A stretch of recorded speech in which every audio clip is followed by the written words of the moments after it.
Hello everyone, welcome aboard. So again, today we have brought you a new session about daily current affairs, and today we are going to discuss the current affairs of 31st May.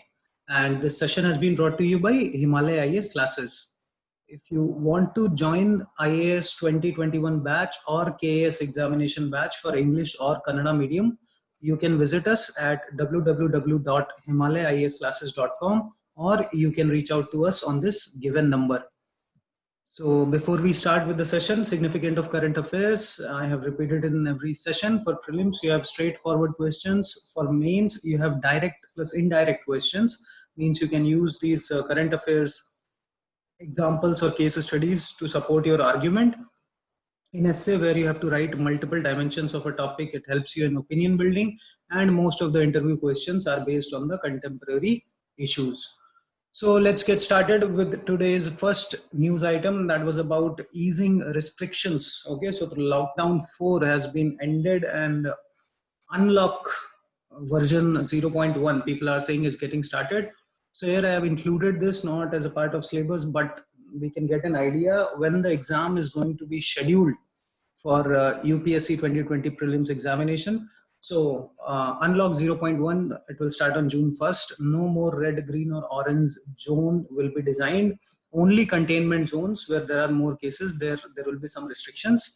No more permit system is needed for interstate travel. So that is a good sign. Next is from June 8, even the malls, religious places and restaurants outside the containment zone, they can be opened. Okay. Now, decision about schools and other educational institutions, that will be taken in July. So that's what actually will tell us whether the examination can happen or not, because all the exams, they will happen in the schools only. We all know that UPSC prelims. So UPSC will come on the 5th June and they will tell us whether they are going to again postpone it as they have done earlier, or whether they are going to give us a date of the prelims examination. So you can expect either July end or August, not before that, then exam can be declared. Okay, let's move to the next current affairs item for today. Again, India, China, we are seeing this issue from continuously past 2 weeks. So we have seen that a standoff has happened at few places on the LAC, which is line of actual control between India and China. And this item is related to that. So syllabus, it is part of the international relation. In the prelims and mains, international relations is the part of general studies paper 2.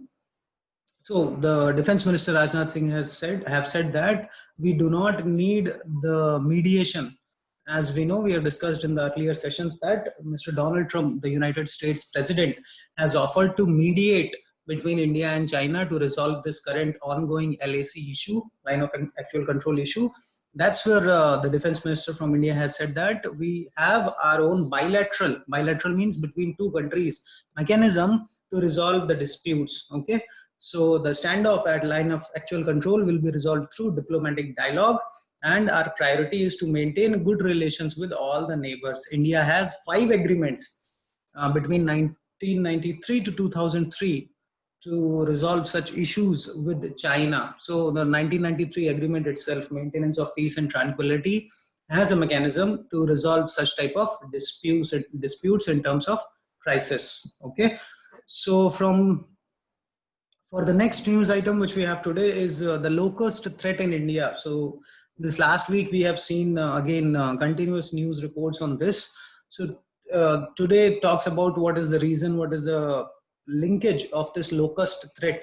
It's a type of insect, okay, which is harmful for crops. So it can be a threat for food security. So syllabus wise, if you want to put it, you can put it either in Indian economy, because it's a threat for food security, or to environmental science, because it is related to the climate change as well. In any scenario, it will be the part of general studies paper 3 when it comes to the mains. So before we move ahead, I just wanted to show you this map. So actually, you see, in a nutshell, long rain has happened, okay, in these areas. These are the desert areas. So moisture has increased in these areas because of moisture, which is conducive to the growth of these locusts. And now they actually fly or travel in the direction of the wind. So this is the monsoon season. We all know southwestern monsoon, the wind blows like this. So now they're traveling towards India. Okay, so a lot of Western Indian states, they are already facing this issue. Okay, how it is related to climate change, let's take a look at that. Okay, so this is in last few decades one of the biggest attack of locust on Indian soil. To warn about such potential attacks, there is a locust warning organization. From prelims point of view, please remember this can be a prelims question. Where is locust warning organization is located? It is located in Jodhpur, and it comes under Union Ministry of Agriculture. That can be another question. Okay, that locust warning organization comes under which ministry? It comes under Ministry of Agriculture. Then why this has happened? So there was a long monsoon, moist conditions, and inadequate pest control because of this COVID situation. Okay, so nobody was able to work. That all has led to the current situation.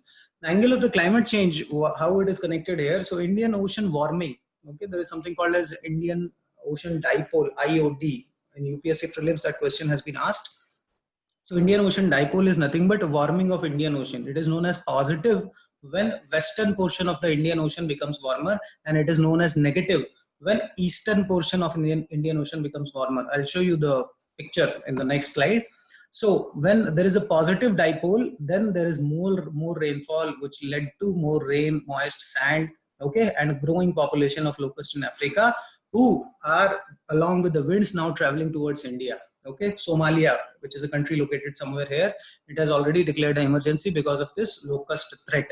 Now during summer also, the temperatures didn't went so high as they used to go. That has again been conducive for their growth. So because of climate change, the strong IOD will become more frequent. Means, see, Indian Ocean dipole is nothing but, imagine a straight line. When this portion, this is western part of Indian Ocean, this is eastern part of Indian Ocean. When this is relatively more warmer, okay, so positive Indian Ocean dipole is when the temperature of this area is 1 degree Celsius more from this area, then you call it positive. If this area is more warmer than this area, then you call it negative. So because of climate change, this temperature change is becoming more and more. So for example, last year, the difference between the temperature between the two areas, here it was 2 degree hotter. More hot it is, more rain will come here. Okay, and more conditions for formation of this locust. Clear, guys? So let's move ahead with the next topic. Today is from the science and tech portion. It talks about monoclonal antibody to block coronavirus. Okay, so from general science, some terms are usually asked in science and tech. Okay, so let's try to take a look. Prelims, it belongs to the science and technology part, and main science and technology part is the portion of general studies paper 3. So coronavirus, this effort has been done in order to fight or create a test or treatment for coronavirus. So first, what is an antibody? We need to understand that. Sometimes they just ask a definition. So antibody is a blood protein produced in response to or counteracting on a specific antigen. Okay, antigen is something which triggers immune system in your body. Okay, antigen is a toxin or other foreign substance which induces an immune response in the body. So actually this SARS or coronavirus 2 as it is being called, there was earlier another variant of the same virus which outbroke in year 2002. So at that time, whatever antibodies were produced in the human bodies, they were collected, okay, by some researchers, and now they are using that same antibody, whether it is able to react on the coronavirus antigen. Okay, so this antibody, which is common between SARS-CoV-1 virus and SARS-CoV-2 virus. Okay, antibody is what? Antibody is a blood protein which produced in the response to a specific antigen. Here the antigen is COVID-19 virus. Okay, so antibody can help developing antigen detection test. Okay, it can easily identify whether a person is affected from this. And the antibody which how they are producing, that is known as human monoclonal antibody. So let's try to see the definition of this also. What they do is they isolate antibody, okay, and they do it by fusing B cell. B cell is and T cell. They are part of your white blood cells, okay, in the blood system, and leukemic cell, that is about the blood cell.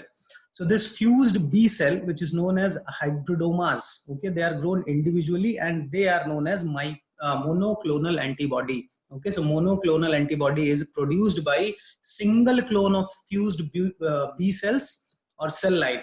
and they consist identical antibody molecules. So antibody molecules which can detect the COVID-19 virus easily. Okay. Next news item for today relates to e-commerce policy draft. So Department of Industry and Internal Trade, DPIIT. Okay, this has released this. They have given a statement that soon they will be releasing a draft on the e-commerce policy. So e-commerce policy, it is a part of Indian economy. Indian economy is portion of General Studies paper 3 in the mains. So this department, first you must know, this comes under Ministry of Commerce. Okay, so as of now, India doesn't have any e-commerce policy. The major concerns which this e-commerce policy is going to address will be what is data or definition of the data, what kind of data these e-commerce companies like Flipkart, Amazon, anybody who is selling anything over the internet can be called as e-commerce company. Okay, and what about the concern for right to privacy, and what should be the safety standards or protocol in the e-commerce business. So they haven't given any content yet, but yes, that is going to be an important topic for prelims as well as mains once they release it. Okay.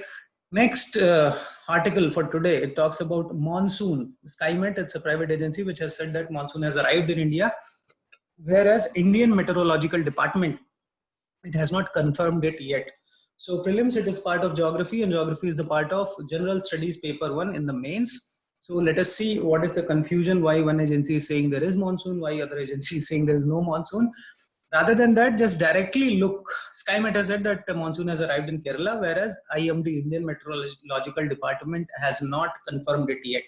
Okay, so let us see what are the 3 parameters based on which the arrival of monsoon is decided in India. This can be your prelims statement. Okay, so after May 10th, 60% of the 14 weather stations, basically they are all located on the western coast of India, they should report rainfall of 2.5 millimeters for 2 consecutive days. That is first condition. Then third is depth of westerlies should be more than 600 hectopascals, and outwave long wave radiation, see this is nothing but radiation which is reflected by the earth, okay, that should be below 200 watt per square meter.